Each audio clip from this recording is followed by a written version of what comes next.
Hari ini Rabu tanggal 4 bulan 11 2020 yang bertempat di belakang kantor Koramil 02 Samalanga. Kami akan mengaplikasikan eco farming di pohon sawit yang sudah besar tapi buahnya kosong, tidak ada sama sekali. Nah, ini kondisinya. Boleh saudara saksikan sendiri. Kosong, tidak ada buah.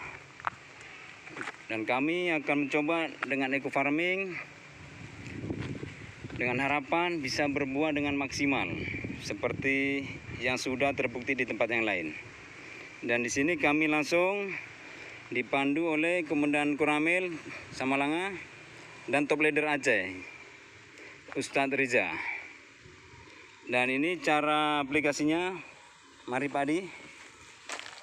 Langkah pertama, dalam lubang kita masukkan pupuk KCL dengan SP36 sebanyak 1 genggam. Setelah itu kita masukkan pupuk kandang di dalam lubang sampai hampir penuh. Kalau dipenuhkan nanti ke depan kalau mau nyiram eco farming yang kedua nanti takutnya tidak nampak rata dengan tanah. Sekali lagi Pak Adi. Nah, ini lubang yang pertama. Dalam satu pohon minimal 4 lubang. Nah, ini lubang yang kedua yang akan diaplikasikan oleh Bapak Firja.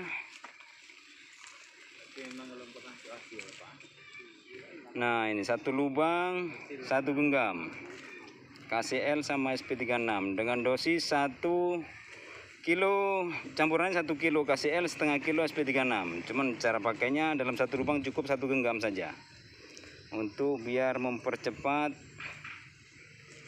hasil panennya nanti dengan buah yang maksimal.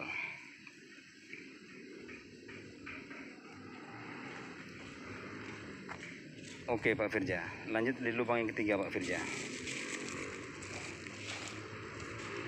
Di sini dalam satu batang minimal 4 lubang minimal. Lebih banyak lebih bagus, biar cepat tercapai hasilnya.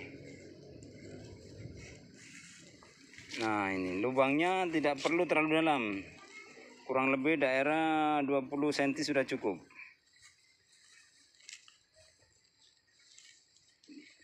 Nah, ini lubang yang keempat. Mari Pak Adi. Dalam satu lubang 1 genggam.